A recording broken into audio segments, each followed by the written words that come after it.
My name is Emily Bennett, and I've spent most of my life in my older brother's shadow. Ryan is 2 years older than me. In our parents' eyes, he could do no wrong. He was their golden boy, the math genius, the debate star, the one who supposedly had a bright future ahead. Meanwhile, I was just Emily, the quiet one, the one who had to study for hours just to get B's, while Ryan breezed through school with half the effort and twice the applause. Growing up, the favoritism wasn't subtle. When Ryan turned 16, my parents surprised him with a brand new car, complete with a giant red bow in the driveway. 2 years later, when I turned 16, I got a bicycle, a used one, from a clearance sale. I still remember forcing a smile, saying thank you, and riding it around the block with tears in my eyes. But I wasn't completely invisible. There was one person who always made me feel seen: my grandmother, Grace. She never forgot a birthday. She remembered what kind of tea I liked. She listened when I talked. She was the only adult in my life who seemed to understand that I was trying, even when no one else noticed. Before I left for college, she hugged me tight and whispered, "Don't worry, sweetheart. I'll help you while you're in school. You won't have to do this alone." That promise gave me something to hold on to. I got accepted into a college 2 hours away with a partial scholarship. It wasn't much, but it was enough to escape the constant comparison at home. I moved into a small dorm room and waited for the first envelope or bank transfer from Grandma. But nothing came. That was the first crack. I didn't know then, but that silence, Grandma's silence, wasn't what it seemed. And one family birthday party, years of secrets would come to light. I used to tell myself that maybe I was just being sensitive. Maybe I was imagining things. But deep down, I always knew the truth. In our family, Ryan was the sun, and I was a shadow that followed behind, unnoticed. He got everything: attention, praise, resources. My parents took him on college tours across the country, while I had to research mine online. They went to his math competitions in suits and dresses, but skipped my school plays because they were too busy. Even the little things cut deep. When I got a B, my dad asked, "Why not an A?" When Ryan got a B, my mom said, "He must have had a tough test." I stopped trying to impress them after a while. It didn't matter what I did. I wasn't Ryan. But I held on to one thing: the promise from Grandma Grace. She had told me she would help when I started college. I clung to those words during senior year like a lifeline. I got accepted into Pine Hill University, a small but respected college 2 hours from home. I earned a partial scholarship, not enough to cover everything, but it helped. I called Grandma before move-in day, and she told me again, "Don't worry, Emily. I've got you."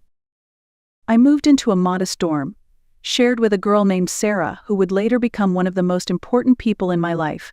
As I settled into college life, I checked my bank account often, waiting for the support Grandma promised. Nothing came. I waited another week, then another. I convinced myself it was just a delay. Maybe she forgot. Maybe she was waiting for a good time. Maybe she changed her mind. Eventually, I called my mom and asked about it. The reaction was explosive. "How selfish can you be?" she snapped. "Grandma is having money problems. You should be ashamed of yourself for even asking. Go get a job instead of begging." I stared at my phone long after she hung up. That night, I applied to every cafe and bookstore within walking distance of campus. I wasn't going to beg. I was going to survive. I got a job at a small cafe just off campus. It wasn't glamorous: long hours, burnt coffee smell in my hair, and minimum wage, but they let employees take home leftovers and buy unsold pastries at a discount. That meant I could eat without spending more than a few dollars a day. Still, it wasn't enough. Tuition bills, textbooks, toiletries, transit, everything added up. I picked up a second job writing content online for small websites. It paid pennies per article, but every cent counted. I was going to school full-time, working 2 jobs, and living off microwave meals and day-old muffins. Sleep became a luxury. I'd come home after closing shifts, collapse on my bed, and wake up to finish essays or edit blog posts. My body ached constantly. I lost weight. My jeans started to hang loose, and still no money came from Grandma. At one point, the cafe closed for a week for health inspections. I had no paycheck, no food allowance, and no backup plan. I stretched out instant oatmeal packets as long as I could. On the 4th day, I nearly passed out in the library. Sarah found me slumped over a desk, pale and shaking. She didn't ask questions. She just handed me a sandwich and pulled cash out of her wallet. "Eat," she said. When I told her I couldn't pay her back, she shook her head. Later that night, she called her parents and borrowed $500 to help me fix my broken laptop, my only lifeline for school and work. I kept track of every dollar she gave me in a spiral notebook. I didn't know when I'd repay her, but I swore I would. Meanwhile, my parents continued to sing Ryan's praises during the occasional phone calls. "He's doing great at college," they said, "too busy to come home, midterms and all." I hadn't spoken to Ryan directly in months. Our texts were short, vague, he was always busy. I figured he was thriving, just like they said. And I was barely hanging on. I was working myself into the ground. I was starving, exhausted, and invisible. But I didn't complain. I didn't call Grandma again. I didn't want to be called selfish a second time. I thought she'd forgotten me. But she hadn't. She had never stopped trying. It just took a birthday party and a single, unexpected question for the truth to finally break the surface. Grandma's 75th birthday fell on a Saturday in October, and I scraped together enough cash to buy a bus ticket home. I even found a small, wooden frame on clearance and placed a photo of the two of us inside me in my graduation gown, her arms around me, both of us smiling. It wasn't much, but it was all I could afford. By the time I arrived, the party was already in full swing. The house smelled like cinnamon and roasted chicken. Relatives filled the living room, laughter echoing down the hallway. Everyone was there except Ryan. "Where's Ryan?" I asked as I hugged my mom. "Oh, he's swamped with exams," my dad jumped in quickly. "Sends his love, though." I nodded, trying not to let my disappointment show. The dining table was overflowing with food more than I'd seen in months. My stomach growled as I sat down and tried not to look desperate while filling my plate. We toasted to Grandma's health, her kindness, her strength. And then the meal began. I was quietly enjoying mashed potatoes when my cousin Josh blurted out across the table, "Emily, you look different. Have you lost weight?" A hush fell. I could feel every eye turn toward me. Before I could answer, my mom laughed. "You know how these college girls are. Probably on some trendy diet. Intermittent fasting or whatever." I opened my mouth to correct her, but Grandma beat me to it. "Josh is right," she said, her tone sharp. "Emily, you're too thin. Isn't the $1,500 I send you each month enough for groceries?" My fork slipped from my hand and clattered against my plate. The room went still. "What money?" I asked, my voice barely a whisper. Grandma frowned. "The money I've been sending your parents. Every month. Since you started school." I shook my head. "I haven't gotten anything, not a cent." Gasps echoed around the table. All eyes now fixed on my parents, who looked like they'd swallowed their tongues. Grandma's voice turned cold. "Robert, Linda, care to explain?" My mother's lips trembled. "Mom, this isn't the time. We should talk about this later." "I'm not ashamed," Grandma cut her off. "You should be. Tell us what you did with Emily's money. And if you don't tell the truth, I'm going to the police." My mother burst into tears. My father stared at his plate, then finally muttered, "We used it for Ryan. He has a problem. Gambling. It started in high school. Got worse." I couldn't breathe. I remembered all the nights I went to bed hungry, all the shifts I worked exhausted, all the times I thought Grandma had abandoned me. But she hadn't. The people who were supposed to protect me, they were the ones who had betrayed me most. The rest of the party passed in a blur. I barely tasted the food after that. My hands trembled with every bite. My parents had been stealing from me, lying to both me and Grandma for years. I kept thinking about those nights I had skipped meals, the shame of borrowing money from Sarah, the exhaustion of juggling 2 jobs, all while Grandma had been sending help. After the confrontation, Grandma stood from the table and said calmly, "Please continue enjoying the celebration. I need to speak with Robert and Linda." They followed her down the hallway, silent like scolded children. The door to her office shut behind them. I couldn't stay at the table.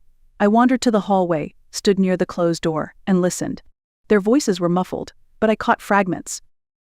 Years of lying. I was trying to help him. No excuse.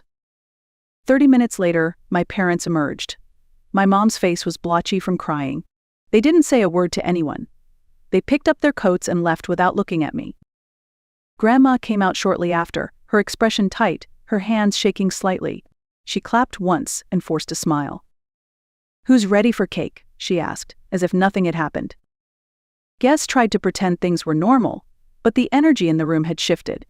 Whispers replaced laughter. No one met my eyes. When the last guest left, Grandma turned to me. "You're not going home tonight," she said gently. "Stay here for a few days." I nodded, more relieved than I expected. The thought of going back to that house made my stomach twist. The next morning she sat me down at her kitchen table with a cup of coffee.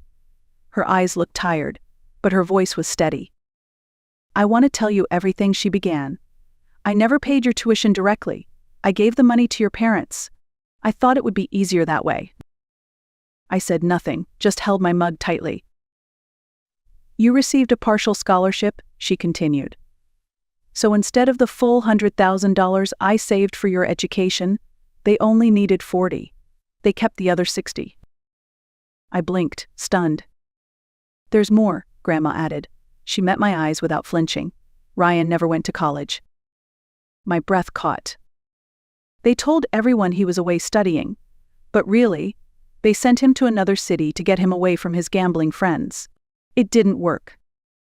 I didn't speak. I couldn't. Grandma's voice softened. "They used your future to cover up his failures."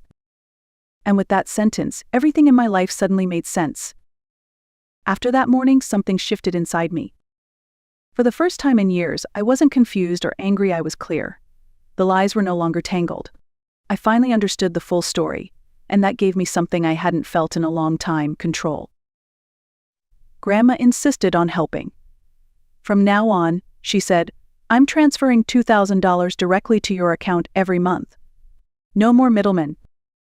I cried, not out of sadness this time, but relief. I stayed with her for 3 days. We talked about school, my job, my future. For the first time in forever, someone was listening, really listening. She wasn't distracted, she didn't interrupt, and she never once compared me to Ryan. When it was time to go back to campus, she drove me to the bus station and handed me an envelope. "Emergency fund," she said. "Don't argue, just take it." Back at school, my life began to change quickly. The first thing I did was quit my content writing job.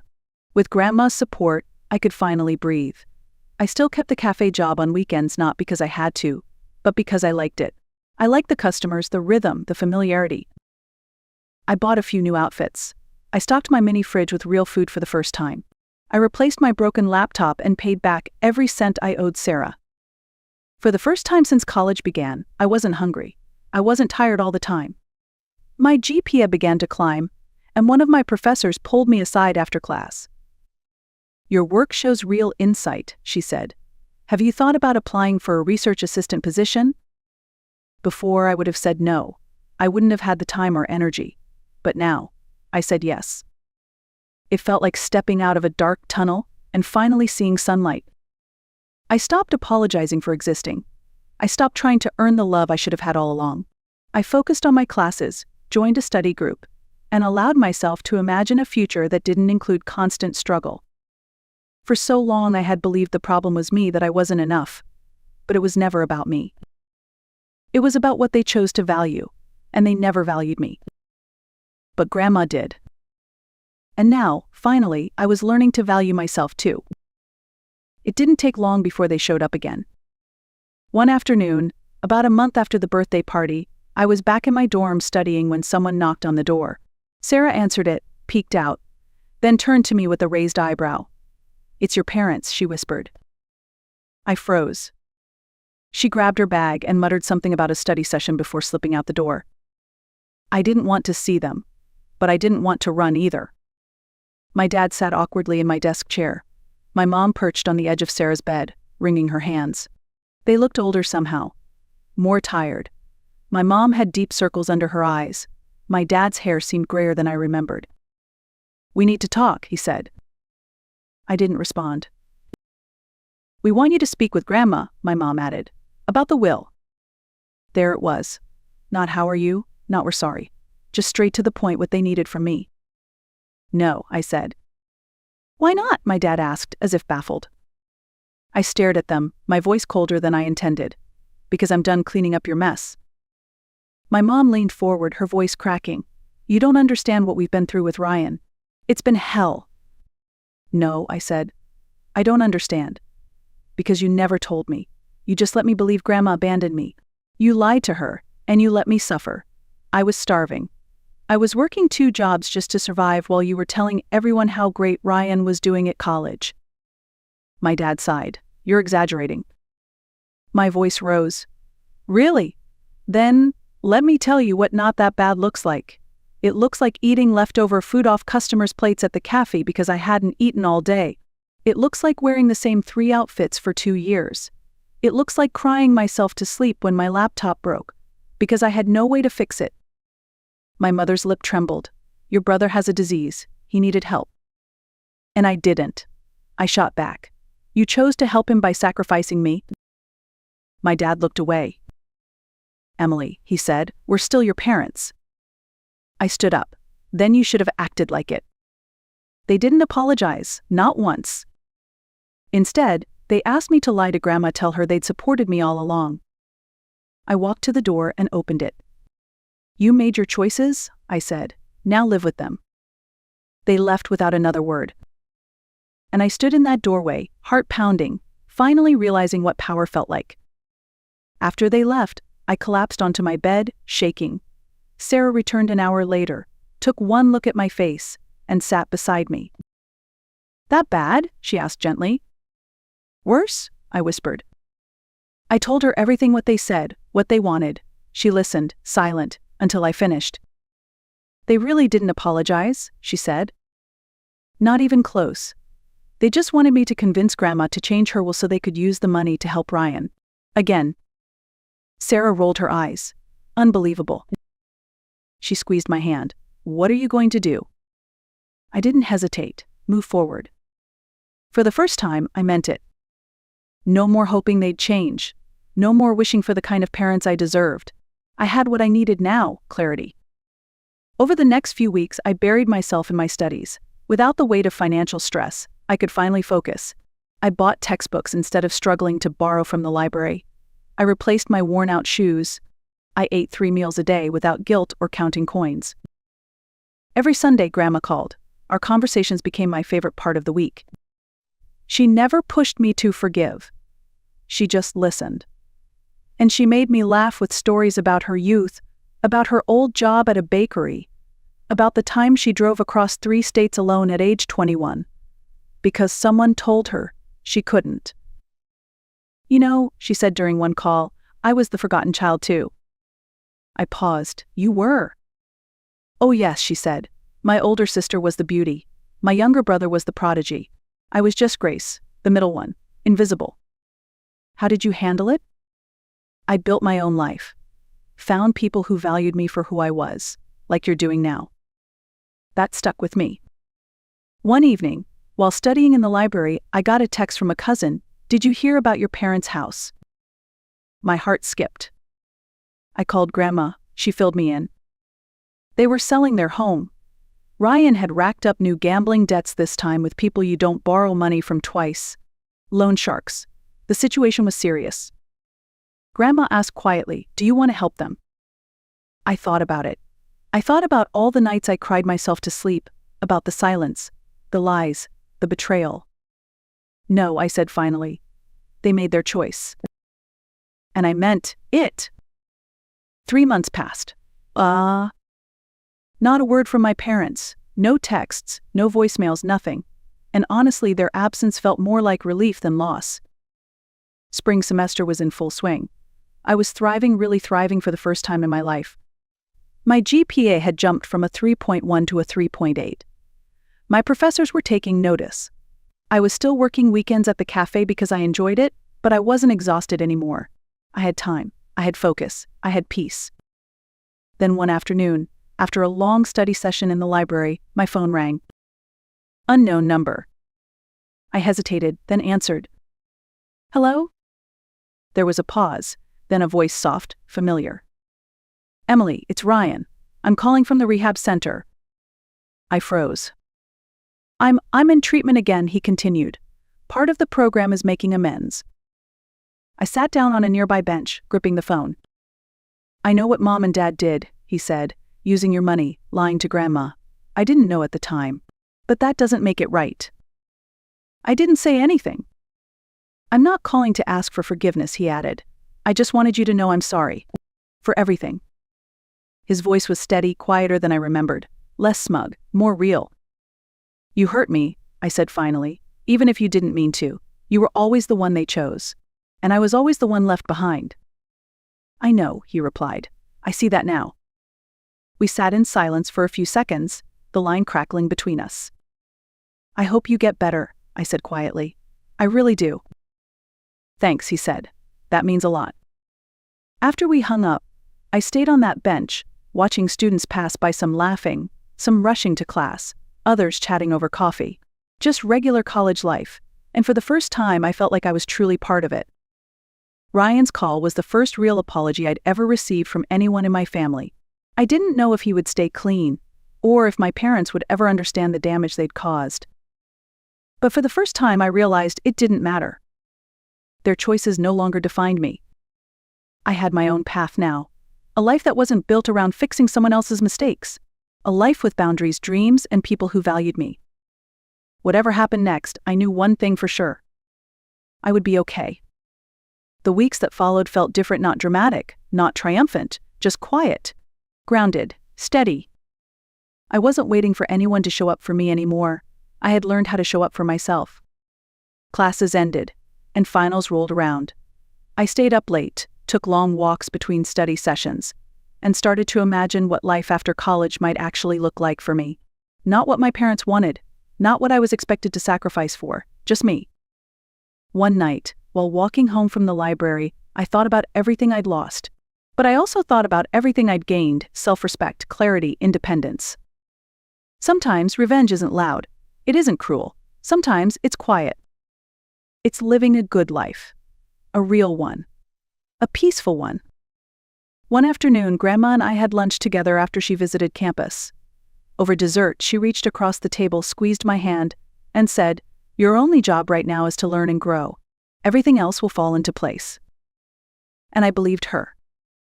A week later, I got a letter in the mail. The handwriting on the envelope was unmistakable, my mother's. Inside was a short note. "Emily, we've moved to a smaller place. Ryan is still in rehab. The doctors think he has a chance this time. Your father and I have been doing a lot of thinking. We made mistakes. Big ones. We're proud of you for standing on your own 2 feet. Love, Mom." No apology, just that. I showed it to Sarah. She rolled her eyes. "That's it?" I tucked the letter into my drawer. It didn't make me angry. I hadn't expected much anyway. The truth is, I didn't need their apology to move forward. I had already started building the kind of life they never imagined for me. One where I came first, not out of selfishness, but out of necessity. They had chosen Ryan. And finally, I had chosen myself. If this story meant something to you, don't forget to like, share, and leave a comment below. And if you've ever had to walk away from someone who was supposed to protect you, know this. You are not alone. And you are not wrong for choosing peace over pain.